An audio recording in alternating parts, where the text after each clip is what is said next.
ಪ್ರೀತಿಯ ಎಲ್ಲ ಜ್ಞಾನದರ್ಶನ ಯೂಟ್ಯೂಬ್ ಚಾನಲ್ನ ವೀಕ್ಷಕರಿಗೆ ಬಹಳ ದಿನಗಳ ನಂತರ ಮತ್ತೊಮ್ಮೆ ಹಳೆಯ ವರ್ಷಗಳ ಪ್ರಶ್ನೆಗಳ ಅನಾಲಿಸಿಸ್ಗೆ ಮತ್ತೊಮ್ಮೆ ನಾವು ಬಂದಿದ್ದೇವೆ. ಇವತ್ತಿನ ವಿಶೇಷ ಏನು ಅಂತಂದರೆ, ಮೊದಲಿಗೆ ನಾನು 80ನೇ ಪ್ರಶ್ನೆ ತೋರಿಸ್ತಿದ್ದೇನೆ. ಇವತ್ತು 70ರಿಂದ 80 ಪ್ರಶ್ನೆಗಳನ್ನು ನಾವು ಅನಾಲಿಸಿಸ್ ಮಾಡಲಿದ್ದೇವೆ. ಯಾವ ಕಾರಣಕ್ಕೋಸ್ಕರ ನಾನು ಬಹಳಷ್ಟು ಬಾರಿ ನಿಮಗೆ ಹಳೆಯ ಪ್ರಶ್ನೆ ಪತ್ರಿಕೆಗಳನ್ನು ನಾವು ಅನಾಲಿಸಿಸ್ ಮಾಡಬೇಕು ಅನ್ನೋದನ್ನು ಈ ಪ್ರಶ್ನೆಯ ಮುಖಾಂತರ ತೋರಿಸ್ತೇನೆ.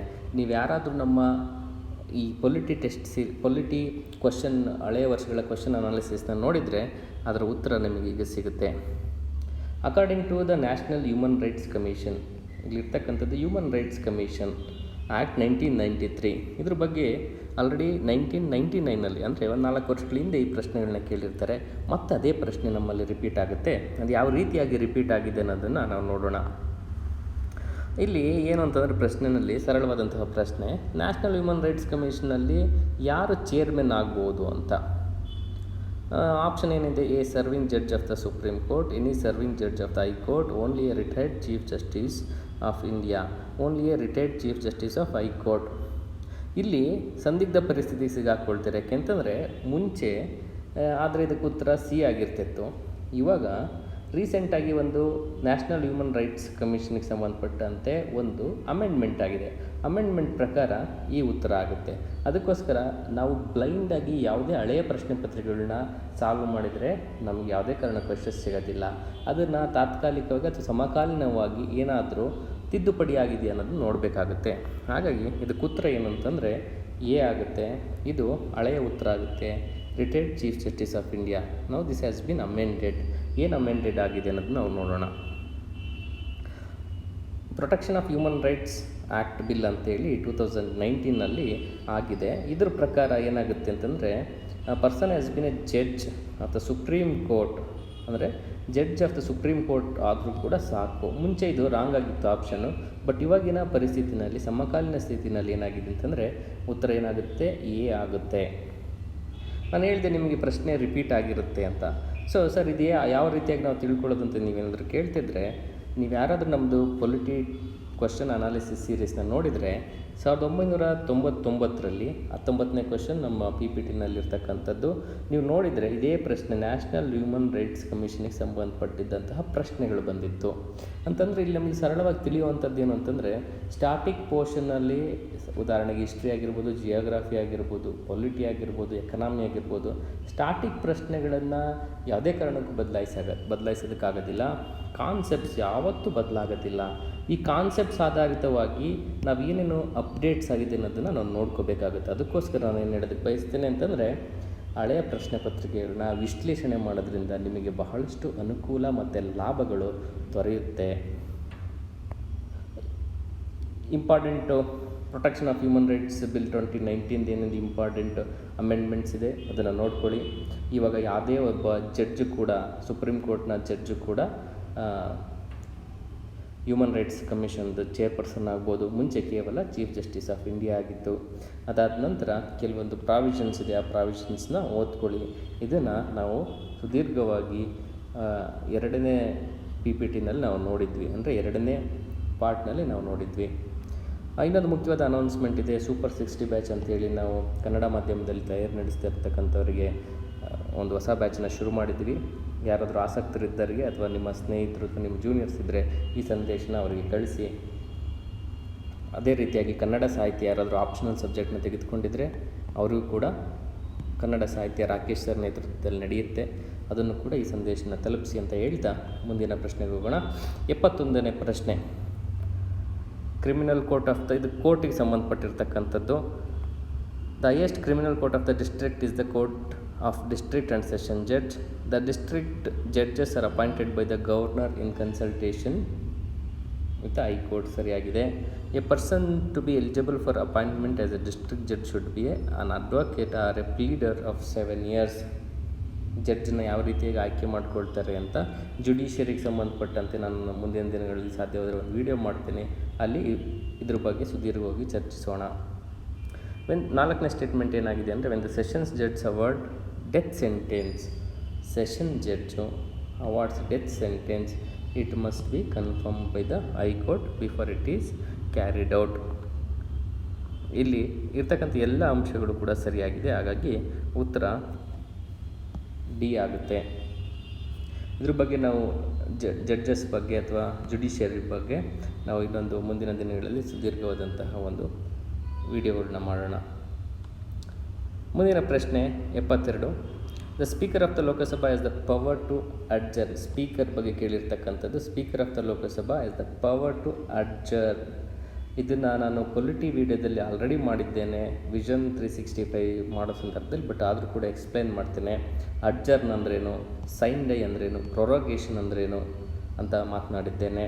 ಸೊ ಉದಾಹರಣೆಗೆ ಸಾಮಾನ್ಯವಾಗಿ ಶಾಸನ ಸಭೆಗಳು ಏನಾದ್ರು ನಡಿಬೇಕು ಅಂತಂದರೆ ಪ್ರೆಸಿಡೆಂಟು ಮಾಡೋದಕ್ಕೆ ಅವಕಾಶ ಇರ್ತಕ್ಕಂಥದ್ದು ಸಮನ್ ಮಾಡ್ತಾರೆ.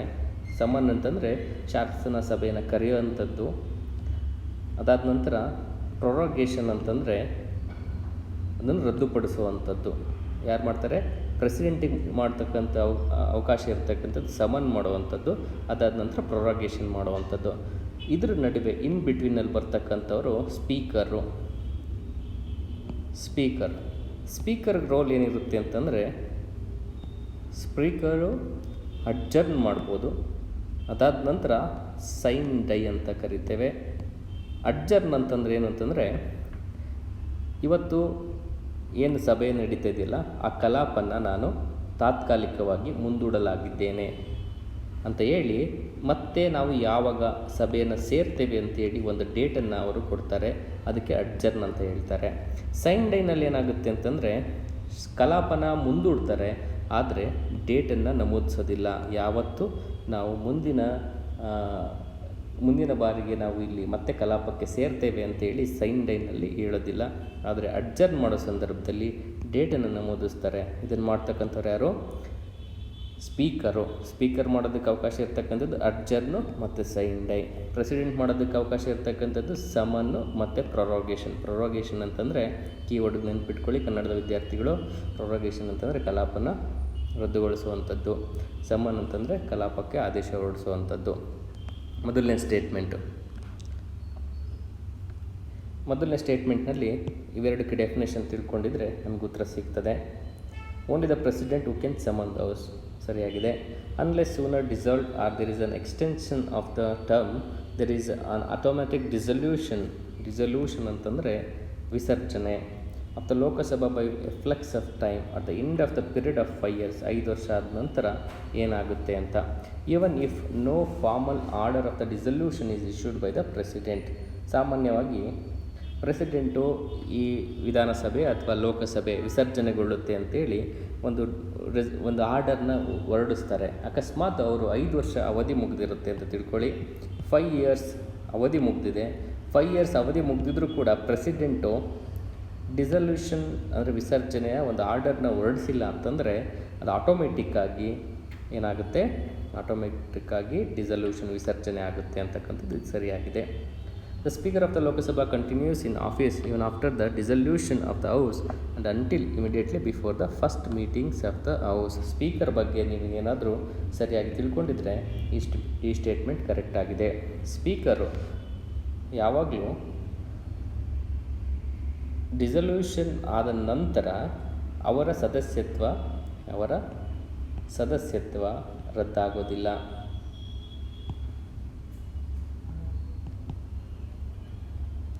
ಸ್ಪೀಕರ್ದು ರದ್ದಾಗೋದಿಲ್ಲ. ಆದರೆ ಲೋಕಸಭೆಯ ಎಲ್ಲರದ್ದು ಸದಸ್ಯತ್ವ ರದ್ದಾಗುತ್ತೆ.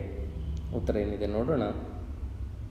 Option A 1 and 2, 2 and 3, C 1 and 3, option D is 1, 2 and 3. ಇದು ಕೂಡ ಸರಿಯಾಗಿದೆ. ನಾವು ಕಳೆದ ಬಾರಿ ಮಾತನಾಡಿದ್ವಿ ಲೋಕಸಭಾ ಅದು ಟರ್ಮ್ ಬಗ್ಗೆ ಅದೊಂದು ಪ್ರಶ್ನೆ ಬಂದಿತ್ತು. ಇದನ್ನು ನಾವು ವಿಸ್ತರಿಸಬಹುದಾ ಅಂತಂದರೆ ಅವಧಿಯನ್ನು ವಿಸ್ತರಣೆಗೊಳಿಸ್ಬೋದಾ? ಹೌದು. ಯಾವಾಗ ಅಂತಂದರೆ ಪ್ರೊಕ್ಲಮೇಷನ್ ಆಫ್ ಎಮರ್ಜೆನ್ಸಿ ಆದ ಸಂದರ್ಭದಲ್ಲಿ ನಾವು 5 ವರ್ಷದಕ್ಕಿಂತ ಹೆಚ್ಚು ಮಾಡೋದಕ್ಕೆ ಅವಕಾಶ ಇರುತ್ತೆ. 5 ವರ್ಷದಿಂದ 1 year ನಾವು ಏನು ಮಾಡಬಹುದು? 1 yearನ ಒಂದು ಬಾರಿಗೆ ಎಕ್ಸ್ಟೆಂಡ್ ಮಾಡೋದಕ್ಕೆ ಅವಕಾಶ ಇದೆ. ಅದಾದ ನಂತರ ಎಮರ್ಜೆನ್ಸಿ ಮುಗಿಯುತ್ತೆ ಅಂತ ತಿಳ್ಕೊಳ್ಳಿ. ಎಮರ್ಜೆನ್ಸಿ ಮುಗಿದಾದ 6 months ಒಳಗಡೆ ಮತ್ತು ಈ ಟರ್ಮ್ ಏನಿರೋದಿಲ್ಲ ಅದು ಕಂಪ್ಲೀಟ್ ಆಗುತ್ತೆ. ಅದನ್ನು ನಾವು ಎಮರ್ಜೆನ್ಸಿ ಬಗ್ಗೆ ಮಾತನಾಡೋ ಸಂದರ್ಭದಲ್ಲಿ ಮತ್ತೊಮ್ಮೆ ವಿವರವಾಗಿ ಮಾತನಾಡೋಣ. ಮುಂದಿನ ಪ್ರಶ್ನೆಗೆ ಹೋಗೋಣ. ಈಗ which one of the following statement is not correct. ಈ ಕೀವರ್ಡ್ ನೋಡಬೇಕಾಗುತ್ತೆ, ನಾಟ್ ಅಂತ ಇದ್ದಾಗ. In Lok Sabha a no confidence motion as set out the grounds on which it is based. Not ಅಂತ ಕೇಳಿದ್ದಾರೆ. ಉದಾಹರಣೆಗೆ ಮೋಷನ್ಸು ಮತ್ತು ರೆಸಲ್ಯೂಷನ್ಸು ನೋಡೋ ಸಂದರ್ಭದಲ್ಲಿ ನಮಗೆ ತಿಳಿಯುತ್ತೆ ಲೋಕಸಭಾದಲ್ಲಿ ನೋ ಕಾನ್ಫಿಡೆನ್ಸ್ ಮೋಷನ್ ಮಾಡೋದಕ್ಕೆ ಇಂಥದ್ದೇ ಆದಂತಹ ನಿರ್ದಿಷ್ಟ ಕಾರಣಗಳನ್ನು ನಮೂದಿಸಬೇಕು ಅನ್ನೋದನ್ನು ಎಲ್ಲೂ ಹೇಳೋದಿಲ್ಲ. ಆ ಕಾರಣಕ್ಕೋಸ್ಕರ no confidence motion as to set out the grounds on which it is based. ಇದು ತಪ್ಪು. ನೋ ಕಾನ್ಫಿಡೆನ್ಸ್ ಮೋಷನ್ಗೆ, ಬೇರೆ ಯಾವುದೇ ಅಡ್ಜರ್ನ್ಮೆಂಟ್ ಮೋಷನ್ಗೆ ನಾವು ಒಂದು ಕಾರಣನ ನಮೂದಿಸಬೇಕಾಗುತ್ತೆ. ಏನಕ್ಕೆ ನಾನು ಅಡ್ಜರ್ನ್ಮೆಂಟ್ ಮೋಷನ್ ತರ್ತಾ ಇದ್ದೇನೆ ಅಂತ. ಬಟ್ ಆದರೆ ನೋ ಕಾನ್ಫಿಡೆನ್ಸ್ ಮೋಷನ್ ಅಂತಂದರೆ ಅವಿಶ್ವಾಸ ಮತ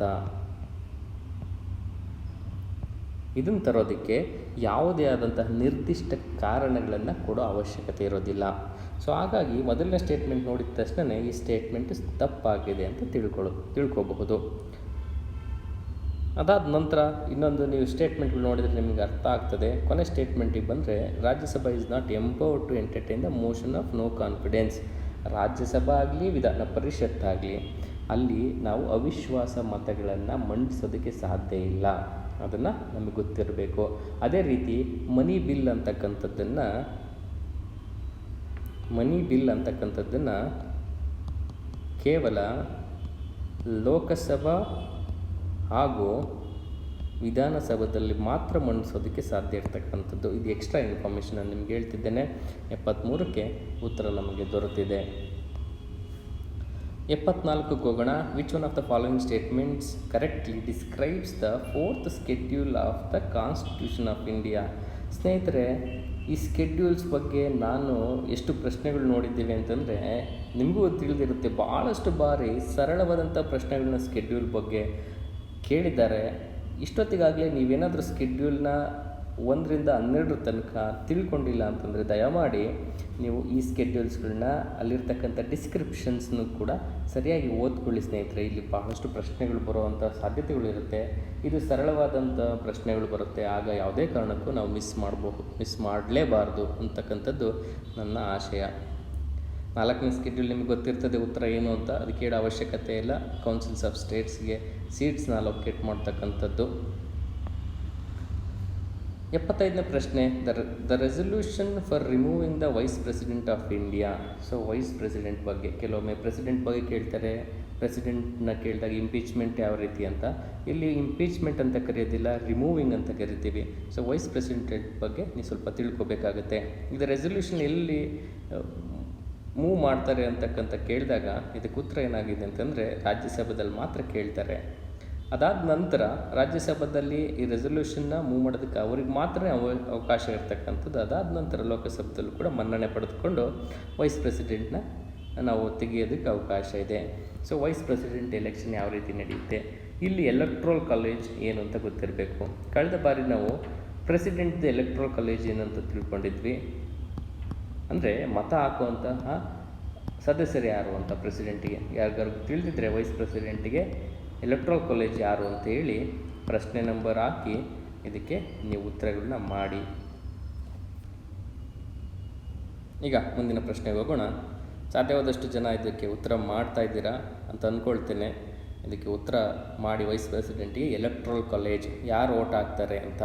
ಲೋಕಸಭಾದವ್ರು ಮಾತ್ರ ಓಟ್ ಹಾಕ್ತಾರಾ ಅಥವಾ ರಾಜ್ಯಸಭಾದವ್ರು ಮಾತ್ರ ಓಟ್ ಹಾಕ್ತಾರಾ ಅಥವಾ ವಿಧಾನ ಪರಿಷತ್ತು ವಿಧಾನಸಭೆಯವರು ಕೂಡ ಓಟ್ ಹಾಕ್ತಾರಾ? ಈ ಥರದ ಪ್ರಶ್ನೆಗಳು ನಾನು ಕೇಳಿದ್ದೇನೆ.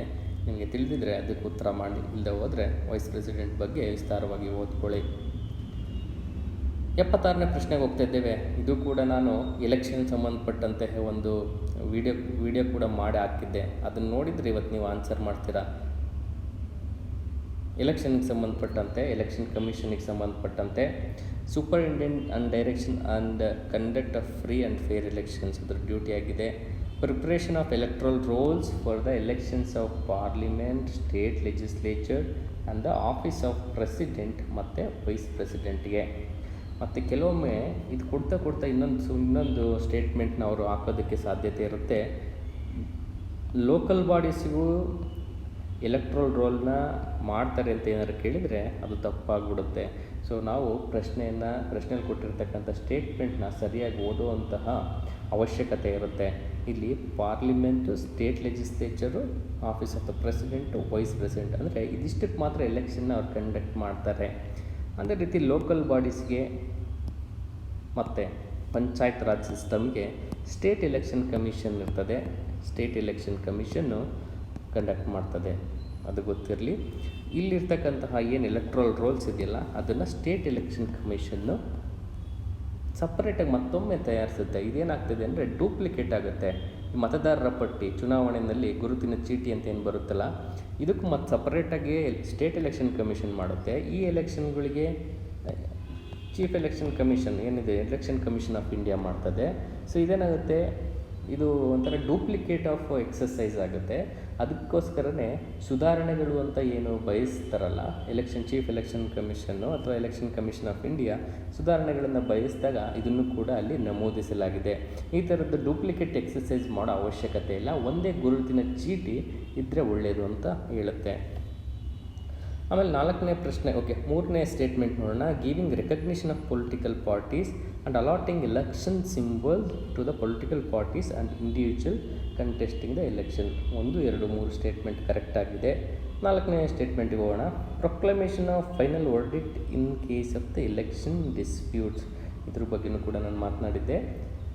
ಚುನಾವಣೆ ನಡೆಯೋ ಸಂದರ್ಭದಲ್ಲಿ ಯಾವುದೇ ರೀತಿಯ ಎಲೆಕ್ಷನ್ ಡಿಸ್ಪ್ಯೂಟ್ ಆದರೆ ಚುನಾವಣೆ ನಡೆಯೋ ಸಂದರ್ಭದಲ್ಲಿ during election time, during election process ಅಥವಾ ಎಲೆಕ್ಷನ್ ನಡೆಯೋ ಸಂದರ್ಭದಲ್ಲಿ ಯಾವುದೇ ಡಿಸ್ಪ್ಯೂಟ್ ಬಂತು ಅಂದರೆ ಎಲೆಕ್ಷನ್ ಕಮಿಷನ್ನು ಅದಕ್ಕೆ ಒಂದು ಕೊನೆಗೆ ಅಂತಿಮವಾದ ತೀರ್ಪನ್ನು ಕೊಡುತ್ತೆ. ಆದರೆ ಎಲೆಕ್ಷನ್ ಎಲ್ಲ ಮುಗಿದಾದ ನಂತರ ಯಾರಾದರೂ ಏನಾದ್ರು ಡಿಸ್ಪ್ಯೂಟ್ನ ರೈಸ್ ಮಾಡಿದರೆ ಆವಾಗ ಹೈಕೋರ್ಟು ಮತ್ತು ಸುಪ್ರೀಂ ಕೋರ್ಟ್ಗಳು ಅದಕ್ಕೆ ಫೈನಲ್ ವರ್ಡಿಕ್ಟ್ನ ಕೊಡುತ್ತೆ. ಹಾಗಾಗಿ 4ನೇ ಸ್ಟೇಟ್ಮೆಂಟು ರಾಂಗ್ ಆಗುತ್ತೆ.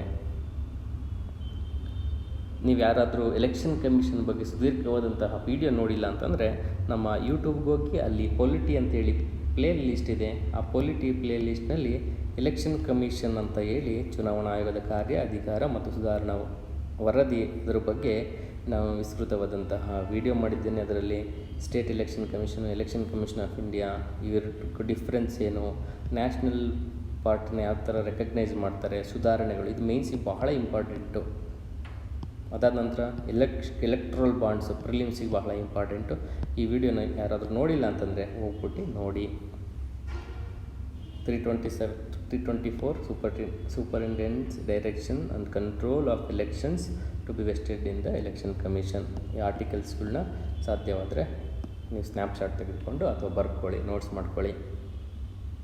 ಅದೇ ರೀತಿಯಾಗಿ ಪ್ರೊಸೀಜರ್ ಆಫ್ ರಿಮೂವಲ್ಲು ಕೂಡ ಎಕ್ಸ್ಟ್ರಾ ವ್ಯಾಲ್ಯೂ ಅಡೆಡ್ ಹಾಕಿದ್ದೇನೆ, ಇದನ್ನು ಕೂಡ ನೀವು ನೋಡ್ಕೊಳ್ಳಿ.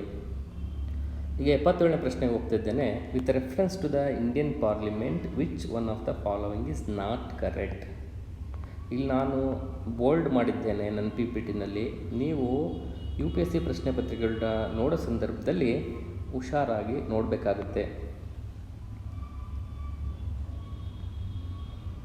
ಇದು ಮನಿ ಬಿಲ್ಗೆ ಸಂಬಂಧಪಟ್ಟಿದ್ದಾಗಿದೆ. Appropriation bill must be passed by both house of the parliament before it can be enacted into law. No money shall be withdrawn from the consolidated fund of India except under the appropriation made by the appropriation act. Appropriation act ಅಂದರೆ nothing but budget ಅಂತ. ಬಡ್ಜೆಟ್ನಲ್ಲಿ appropriation ಅಂತಂದರೆ ಯಾವುದಕ್ಕೆ ನಾವು ಖರ್ಚು ಮಾಡ್ತೇವೆ ಅನ್ನೋದ್ರ ಬಗ್ಗೆ ವಿವರ ಆಗಿರುತ್ತೆ. ಆ ಖರ್ಚು ಮಾಡೋದಕ್ಕೆ ಅದರಿಂದ ಖರ್ಚು ಮಾಡ್ತೀವಿ, ಕನ್ಸಾಲಿಡೇಟೆಡ್ ಫಂಡ್ ಆಫ್ ಇಂಡಿಯಾ, ಅದರಿಂದ ಖರ್ಚು ಮಾಡ್ತೇವೆ.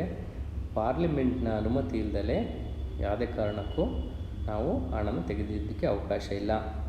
Finance bill is required for proposing new taxes but no another bill or act is required for making changes in the rate of taxes which are already under operation. ನಾನು ಎಕ್ಸ್ಪ್ಲನೇಷನಲ್ಲಿ already ಹಾಕಿದ್ದೇನೆ. The proposal of the government for levy ಅಂತಂದರೆ ತೆರಿಗೆ ವಿಧಿಸುವಂಥದ್ದು, of new taxes, modification of the existing taxes. ಇಲ್ಲಿ ಏನು ಹೇಳ್ತಿದ್ದಾರೆ ಅಂತಂದರೆ, ಇಲ್ಲಿ another bill or act is required for making the changes in the rate of taxes. ಹಾಗಾಗಿ ಈ ಸ್ಟೇಟ್ಮೆಂಟ್ ರಾಂಗ್ ಆಗ್ತದೆ. ಇದು ಎಕ್ಸ್ಪ್ಲನೇಷನಲ್ಲಿ ಸರಿಯಾದ ಸ್ಟೇಟ್ಮೆಂಟ್ ನಾನು ಹಾಕಿದ್ದೇನೆ. No money bill can be introduced except on the recommendation of the president. ಸರಿಯಾಗಿದೆ. ಪ್ರೆಸಿಡೆಂಟ್ನ ಒಂದು ಪರ್ಮಿಷನ್ ಅಥವಾ ರೆಕಮೆಂಡೇಷನ್ನು ಇಲ್ದಲೆ ಯಾವುದೇ ಕಾರಣಕ್ಕೂ ನಾವು ಮನಿ ಬಿಲ್ನ ಇಂಟ್ರಡ್ಯೂಸ್ ಮಾಡೋದಕ್ಕೆ ಸಾಧ್ಯ ಇಲ್ಲ. ಕನ್ಸಾಲಿಡೇಟೆಡ್ ಫಂಡ್ ಆಫ್ ಇಂಡಿಯಾದ ಬಗ್ಗೆ ಕೂಡ ಆಲ್ರೆಡಿ ನಾನು ಕಳೆದ PPTಗಳಲ್ಲಿ ಅಥವಾ ಕಳೆದ ಭಾಗದಲ್ಲಿ ನಾನು ಮಾತನಾಡಿದ್ದೇನೆ. ಅದಕ್ಕೋಸ್ಕರ ಯಾರಾದರೂ ವೀಡಿಯೋಸ್ಗಳನ್ನ ನೋಡಿಲ್ಲ ಅಂತಂದರೆ ಎಲ್ಲ ವೀಡಿಯೋಸ್ಗಳನ್ನ ನೀವು ನೋಡಿದರೆ ನಿಮಗೆ ಇಂದಿನ ಸಂಚಿಕೆ ಕೂಡ ಅರ್ಥ ಆಗುತ್ತೆ. Which one of the following articles of the Constitution of India says that executive power of every state shall be so exercised as not to impede or prejudice the exercise of the executive power of the union? So ಒಮ್ಮೊಮ್ಮೆ ಏನಾಗುತ್ತೆ ಅಂತಂದರೆ ಎಲ್ಲ ಆರ್ಟಿಕಲ್ಸ್ನು ನಾನು ಕೂಡ ಹೇಳಿದ್ದೇನೆ ನೆನ್ಪಿಟ್ಕೊಳ್ಳೋ ಅವಶ್ಯಕತೆ ಇಲ್ಲ ಅಂತ. ಬಟ್ ಇಂಪಾರ್ಟೆಂಟ್ ಆರ್ಟಿಕಲ್ಸ್ನ ನಾವು ನೆನ್ಪಿಟ್ಕೊಳ್ಳೋಕ್ಕೆ ಸಾಧ್ಯ ಆಗುತ್ತೆ. ಫಾರ್ ಎಕ್ಸಾಂಪಲ್, ನಾನು ಈ ಪ್ರಶ್ನೆ ನೋಡುವಾಗ ನನಗೂ ಕೂಡ ಗೊತ್ತಾಗಲಿಲ್ಲ ಇದಕ್ಕೆ ಯಾವ ರೀತಿಯಾಗಿ ಉತ್ತರ ಮಾಡಬೇಕು ಅಂತ. ಸೊ ಈ ಥರದ ಸಿಚುವೇಶನ್ಸ್ ನಿಮಗೂ ಬರ್ತದೆ. ಸೊ ನನಗೆ ಗೊತ್ತಿದೆ 355 ಆಲ್ರೆಡಿ ನಾವು ಕಳೆದ ಬಾರಿ ಮಾತನಾಡಿದ್ವಿ, ಮತ್ತು 356 ಕೂಡ ಬಗ್ಗೆ ಮಾತನಾಡಿದ್ವಿ. 356 ಮತ್ತು 356 ಗೊತ್ತೇ ಇದೆ ನಮಗೆ. ಎಮರ್ಜೆನ್ಸಿಗೆ ಸಂಬಂಧಪಟ್ಟಿರ್ತಕ್ಕಂಥದ್ದು. ಎಮರ್ಜೆನ್ಸಿ ಅಂತಂದರೆ ಪ್ರೆಸಿಡೆಂಟ್ ಎಮರ್ಜೆನ್ಸಿ ಅಥವಾ ಸ್ಟೇಟ್ ಎಮರ್ಜೆನ್ಸಿ ಅಂತ ಕರಿತೀವಲ್ಲ ಅದು. 355 ಕೂಡ ಎಮರ್ಜೆನ್ಸಿಗೆ ಸಂಬಂಧಪಟ್ಟಿರ್ತಕ್ಕಂಥದ್ದು. ಹಾಗಾಗಿ ನಾನೇನು ಮಾಡ್ತೀನಿ, ಸಿ ಮತ್ತು ಡಿ 2 ಆಪ್ಷನ್ಸ್ನ ತೆಗೆದಾಕ್ತೇನೆ. ಇನ್ನು ಉಳಿದಿದ್ದ ಎ ಮತ್ತು ಬಿ ಉಳಿಯುತ್ತೆ. ಇವೆರಡರಲ್ಲಿ 50-50% ಇರುತ್ತೆ. ಈ ಥರದ ಸಂದರ್ಭಗಳು ಬಂದಾಗ ನಾವೇನು ಮಾಡಬೇಕು, ಇನ್ ಕೇಸ್ ಎಕ್ಸಾಮ್ನಲ್ಲಿ ಅತಿ ಹೆಚ್ಚು ಪ್ರಶ್ನೆಗಳನ್ನ ಅಟೆಂಡ್ ಮಾಡಿಲ್ಲ ಅಂತ ಸಂದರ್ಭದಲ್ಲಿ ಸ್ಟ್ರಾಟಜಿಕ್ಕಾಗಿ ನೋಡಿಕೊಂಡು 50-50% ಇದ್ದಾಗ you can go for the guess ಅಂತ ಅಂದ್ಕೊಳ್ತೇನೆ.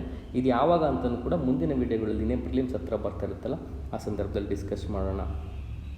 ಇದಕ್ಕೆ ಉತ್ತರ article 257. Which article of the Constitution of India says no child below the age of 14 years shall be employed to work in any factory or mine or engaged in any other hazardous employment? ಇದಕ್ಕೆ ನಿಮಗೆ ಸರಳವಾಗಿ ಗೊತ್ತಾಗುತ್ತೆ. ನಿಮಗೆ fundamental ರೈಟ್ಸ್ನಲ್ಲಿ divide ಮಾಡಿರ್ತಾರಲ್ಲ, freedom ಬಗ್ಗೆ ಯಾವುದು ಹೇಳುತ್ತೆ ಅಥವಾ ರಿಲಿಜಿಯನ್ ಬಗ್ಗೆ ಯಾವುದು ಹೇಳುತ್ತೆ, ಕಲ್ಚರಲ್ ರೈಟ್ಸ್ ಬಗ್ಗೆ ಯಾವುದು ಹೇಳುತ್ತೆ. ಆಗ ಅದೇ ರೀತಿಯಲ್ಲಿ ನಾವು ನೋಡಿದಾಗ ಇದು ಈಸಿಯಾಗಿ ತೆಗೆದುಹಾಕುವಂಥದ್ದು. ಫಂಡಮೆಂಟಲ್ ರೈಟ್ಸ್ನಲ್ಲಿ ನಾವು ಮಾತನಾಡ್ತೇವೆ. ಆರ್ಟಿಕಲ್ 24, 45, 330, 368 ತಲೆ ಕೆಡಿಸ್ಕೊಳ್ಳೋ ಅವಶ್ಯಕತೆ ಇಲ್ಲ. 368 ಅಮೆಂಡ್ಮೆಂಟ್ಗೆ ಇರ್ತಕ್ಕಂಥದ್ದು. 330 ನನಗೂ ಗೊತ್ತಿಲ್ಲ. ಆರ್ಟಿಕಲ್ 45 ಬರ್ತಕ್ಕಂಥದ್ದು DPSPನಲ್ಲಿ. ಇದು ಹೇಳ್ತಿರ್ತಕ್ಕಂಥದ್ದು ಫಂಡಮೆಂಟಲ್ ರೈಟ್ಸ್ನಲ್ಲಿ. ಹಾಗಾಗಿ ಇದಕ್ಕೆ ಸರಳವಾಗಿ ಉತ್ತರನ ನಾವು ಕಂಡುಕೊಳ್ಬಹುದಾಗಿದೆ. ಕೊನೆಯ ಪ್ರಶ್ನೆಗೆ ನಾವು ಮತ್ತೊಮ್ಮೆ ಬರ್ತಿದ್ವಿ. ಇದು ಮೊದಲಿಗೆ ನಾನು ಡಿಸ್ಕಷನ್ ಮಾಡಿದ್ದೆ. According to the national human rights commission act. ಯಾಕೆ ಮತ್ತೊಮ್ಮೆ ಹೇಳ್ತಾಯಿದ್ದೀನಿ ಅಂತಂದರೆ, ಪ್ರತಿ ಪ್ರಶ್ನೆಗಳನ್ನು ಸರಿಯಾಗಿ ಅನಲೈಸ್ ಮಾಡಿ ಪೊಲಿಟಿನಲ್ಲಿ ಏನೋ ಅಲ್ಲೊಂದು ಇಲ್ಲೊಂದು ಕರೆಂಟ್ ಅಫೇರ್ಸ್ ಬರೋದಕ್ಕೆ ಸಾಧ್ಯತೆ ಇರುತ್ತೆ. ಬಂದರೂ ಕೂಡ ಇದೇ ಕಾನ್ಸೆಪ್ಟ್ಸ್ ಮೇಲೆ ಮತ್ತೆ ರಿಪೀಟ್ ಆಗ್ತಾ ಇರುತ್ತೆ. ಆ ಕಾರಣಕ್ಕೋಸ್ಕರ ನಮ್ಮ ಈ ಏನು ಡಿಸ್ಕಷನ್ ಅಥವಾ ವಿಶ್ಲೇಷಣೆ ಮಾಡ್ತಾಯಿದ್ದೀವಲ್ಲ, ಈ ವಿಡಿಯೋಸ್ಗಳು ನಿಮಗೆ ಖಂಡಿತವಾಗಿಯೂ ನಿಮಗೆ ಸಹಾಯ ಆಗುತ್ತೆ ಅಂತ ಹೇಳ್ತಾ ಈ ಸೆಷನ್ನ ನಾನು ಮುಗಿಸ್ತಾ ಇದ್ದೇನೆ. ಮತ್ತೊಮ್ಮೆ ನಾವು ಮತ್ತೆ ಹೊಸ ಸೆಷನ್ನೊಂದಿಗೆ ಬರೋಣ. ಅಲ್ಲಿ ತನಕ ಗುಡ್ ಬೈ.